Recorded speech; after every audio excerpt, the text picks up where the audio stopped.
Are you an investing newbie? Don't know where to start? Today we'll learn the basics to creating wealth. Then, spending time in the US can be more costly than you think. Find out what you need to consider before becoming a snowbird. As well, discover the pros and cons of dollar cost averaging. All this and more today on The Wealthy Life.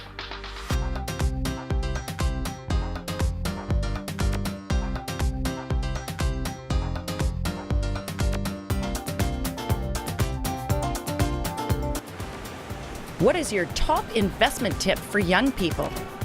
I would say real estate would be, if at all possible, real estate would be a good thing to get into. Tax-free savings account, putting in as much as you can as early as possible into that, and having that $5,000 per year compound return with no tax is pretty nice. Save and start saving early. Think really hard before you spend anything. Make a budget, even though it's really, really boring, and try to stick to it and just put some thought into it.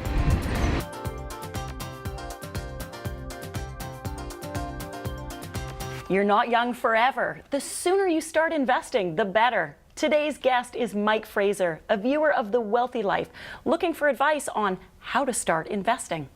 Mike, welcome to the show. Thank you for having me. It's an honor. Well, tell me your story, a little bit about your background. Yeah, so I grew up in Calgary, Alberta. I lived there until I was about 18 years old.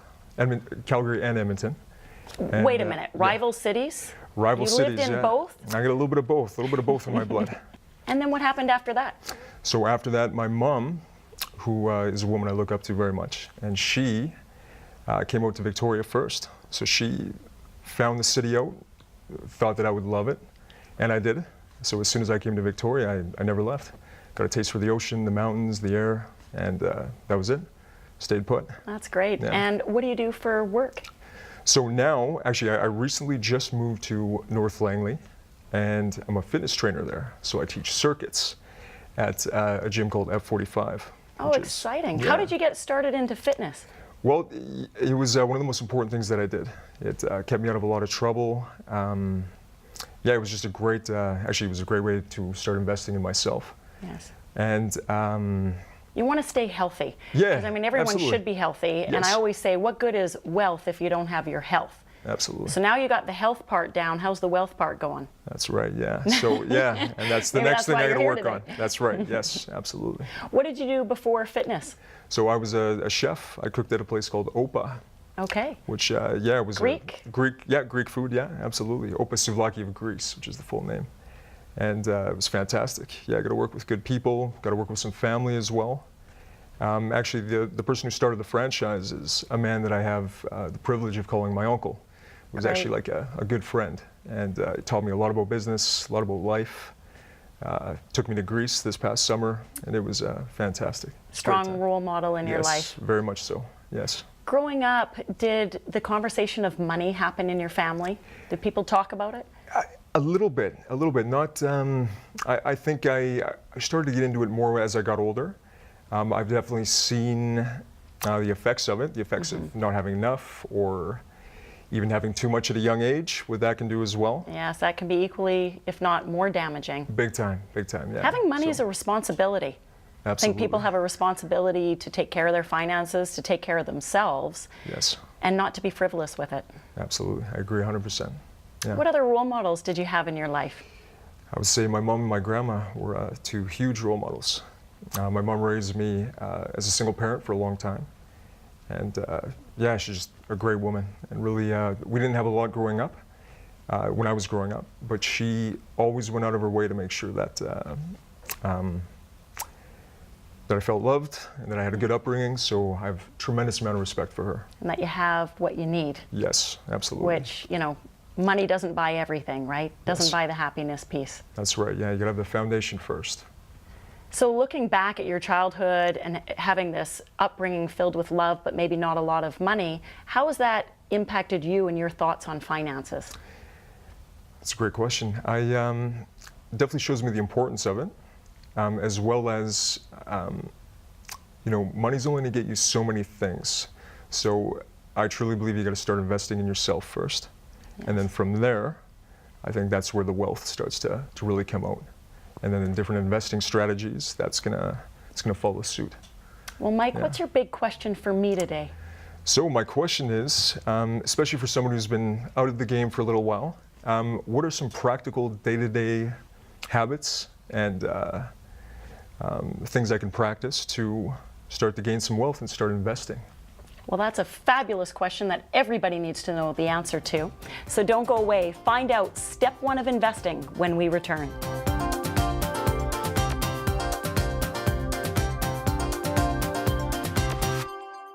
The Wealthy Life is brought to you by investment dealer Raymond James. Life well planned. See what a Raymond James advisor can do for you.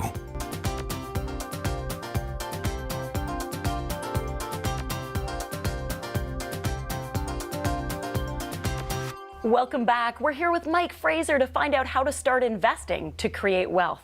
Mike, I am so pleased you're here asking this important question. And before I explain the tips on how to start investing, guess what step number 1 is? What's step number 1? Set a goal. So I want to hear, what is your financial goal? If you could pick one main goal to start off with, what would it be? I would say my main financial goal would be to one day own a gym. Well, that's fitting because you love staying healthy. Yes. What would that look like? Tell me what you would get out of owning a gym.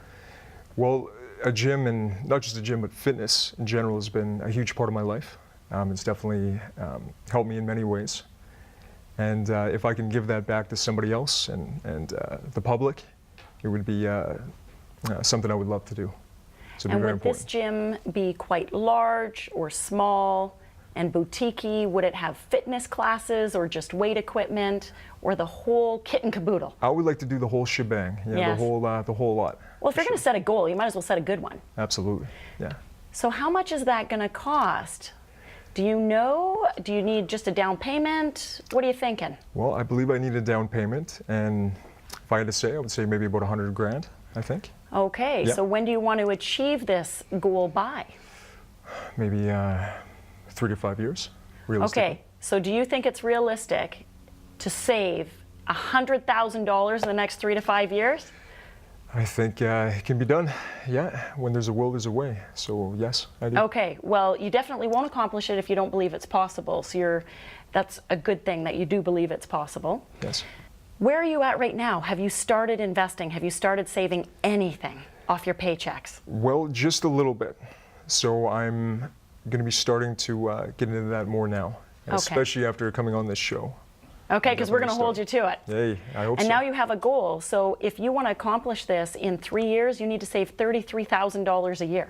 Yes. If you want to accomplish this in 5 years, you need $20,000 a year. So where's that money going to come from? Well, it's a lot of money, but I think when, just like you said about goals, when you have that goal and you put your mind in that direction, I think there's ways to make it happen. There And- is. Yes. So what I would suggest for you, now that you've set the goal, which is step number 1, I would encourage you, do the math, figure out whether it's 3 or 5 years, divide it backwards so you know exactly how much you need to save every single paycheck. Perfect. Once you know that dollar amount, have it automatically come out of your bank account and go right into an investment account. Now, we're not going to have time in the show today to talk about investment options, whether you keep it low risk or medium risk. We'll save that for another time. I encourage you to meet with a financial advisor to review those options. But just get started and have it automatically go into a separate account. Now, I know what you might be thinking. What if I don't have enough cash flow coming in to fund that goal? Is that a question?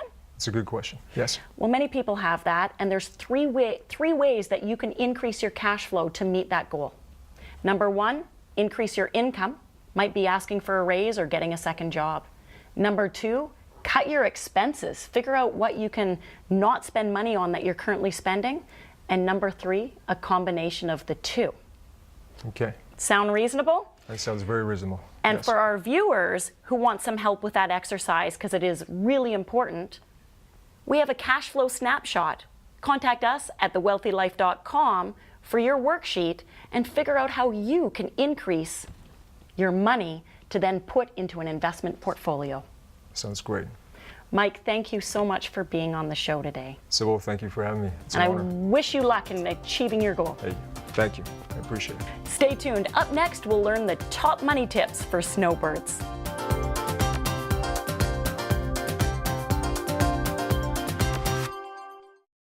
The Wealthy Life is brought to you by investment dealer Raymond James. Life well planned. See what a Raymond James advisor can do for you.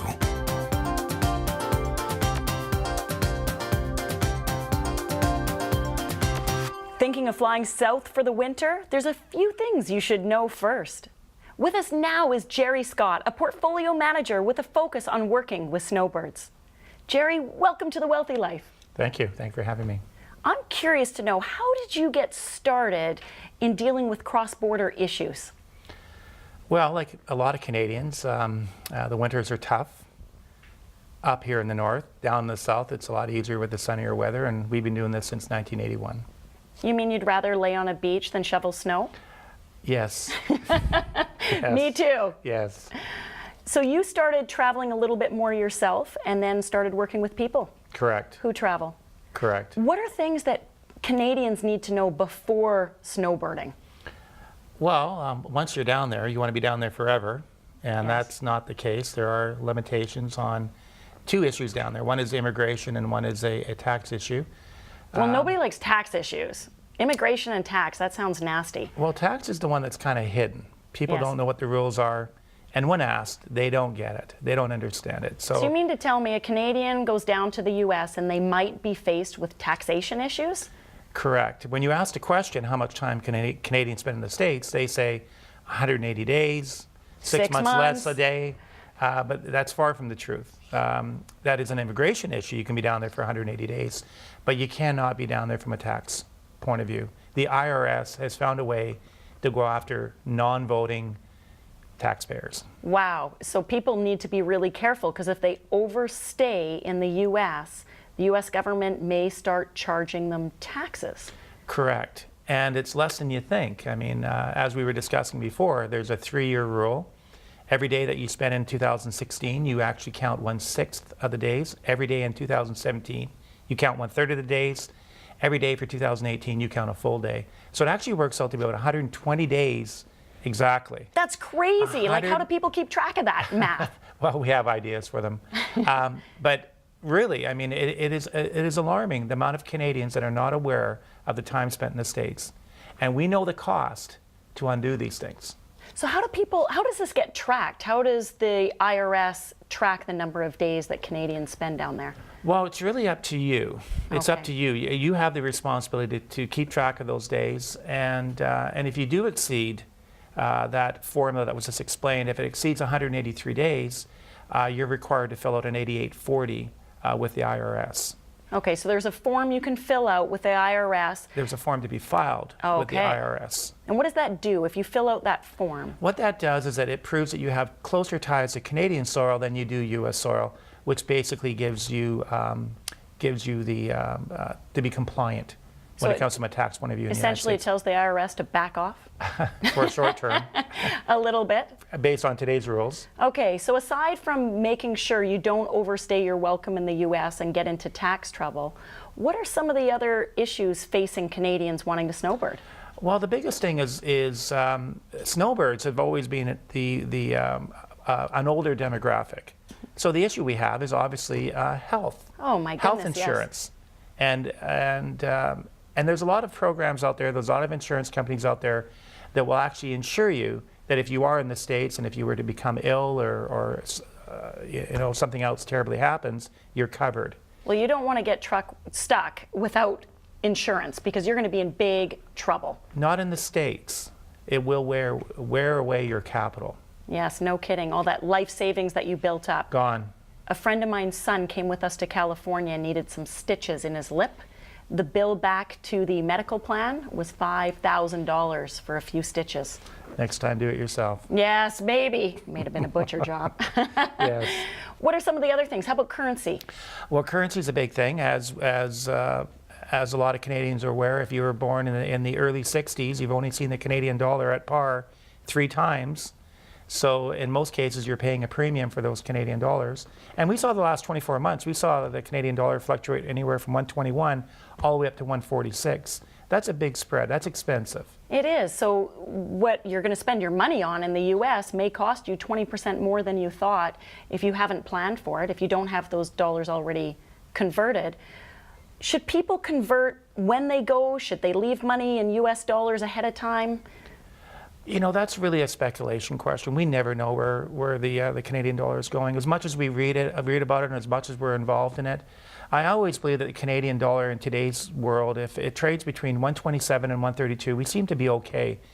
But when it starts to get into that 135 to 141 range, it's tough. Mm-hmm. And if it goes too far, you know how RSP accounts are affected with U.S. holdings if the Canadian dollar goes down. So be careful what you wish for. It's always nice to have that very tight range, and that's where we feel comfortable. So from a planning perspective, it's probably a good idea to hedge your bets a little bit. Keep some in US dollars, but then maybe just convert along the way. Where should you convert your money? You know, there's a lot of tricks. When we talk about currency, it's not just about converting money. You look at what the these credit cards and what the fees are being charged. Most Canadians have Canadian credit cards. They go in the States. They're paying premiums for that. It could be anywhere from 3 to 4% premiums. And then when you go to convert those Canadian dollars into US dollars to pay for that credit card bill, it's expensive as well too. So I would always encourage people to have a US account with their bank and just pick away at it. Yes. I mean, if the Canadian dollar does get into that, when we said 127, 128 to 132, 135, if it falls below, get in the habit of buying US dollars and not just do your banks. There's other options out there. There's money traders all across the country. It's becoming a very, very aggressive service out there for Canadian snowbirds. So do your research. There's competitive rates available. Yeah. You have talked about so many things that I think the average Canadian hasn't considered. Number of days that you need to be there, how to get the best currency rate, make sure that you've got ample health care coverage. I hear that you've designed an app to help people with that. What is the app called? The app is called the Canadian Snowbird US Day Counter. And it does allow Canadians to be very compliant when it comes to tracking their days. It gets them thinking more about it because it's not a GPS app that's going to do it automatically for them. It gives them the chance to really just plug in the numbers and get familiar with it. And there's so much to be learned off that app. We have relationships with immigration lawyers, U.S. accountants, U.S. realtors. I mean, the question came up. This is like a pot of gold. So for our viewers out there, obviously we can't cover it all in one session. So if you want more information and a free version of the app, contact us at thewealthylife.com. Gerry, thank you so much for being on the show today. Thank you. I really enjoyed it. Thank you. And when we return, discover the pros and cons of dollar cost averaging.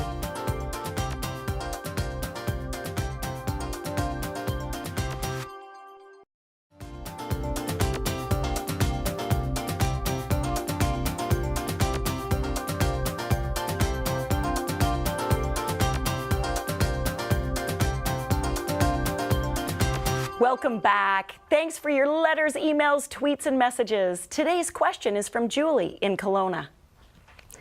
Dear Sybil, I'm relatively new to investing and want to make sure I am doing the right thing. My financial advisor is suggesting I invest a set amount of money every month to take advantage of dollar cost averaging. Is that better than investing large lump sums when available, as I have been doing? Many thanks, Julie. Well, Julie, it's a great question. And I think what you're getting at is if you have $500 a month to invest, are you better to do that every single month or wait until a year goes by and you've got $6,000 and at that point in time, invest it? I should pause here and explain there is a difference between saving and investing. Putting $500 a month aside or $6,000 a year aside into a savings vehicle is not what we're talking about today. What we're talking about is investing.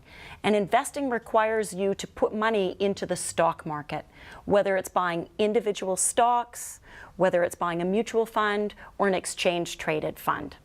Now, when it comes to dollar cost averaging, the process of doing a set dollar amount every single month will average your investment price over time. So for example, if the investment you want to buy is $10 per share or per unit, and you put $500 a month aside, that will buy you 50 units. What happens though if 6 months down the line, that $10 a unit all of a sudden jumps up to $20 a unit? Uh-oh, instead of getting 50 units, you can only afford 25. The reverse is also true. If the price per unit drops from $10 to $5, now that's good for you because things are cheap. You can buy 100 units. So when you look at averaging the price out over time, that's what dollar cost averaging is. Putting $500 a month every month aside to buy those units, to invest your money, will allow you to average your cost. So when the price is high, you will buy less. When the price is low, you will buy more. And of course, everyone wants to buy more when things are on sale. I think that is generally a great strategy. It is a bit of a bearish strategy, given that the markets go up more often than they go down. So it's something for you to think about. But it is a lower risk strategy, because if you wait and put all that money in at once and the markets immediately correct, you'll kick yourself and wish you had waited. I hope that helps clarify what you need to do. And that wraps up this edition of The Wealthy Life, helping Canadians make smart financial decisions. Go to thewealthylife.com to become a member and receive free exclusive access to Wealthy Life workbooks, calculators, articles, and more to help you make the most out of what you have.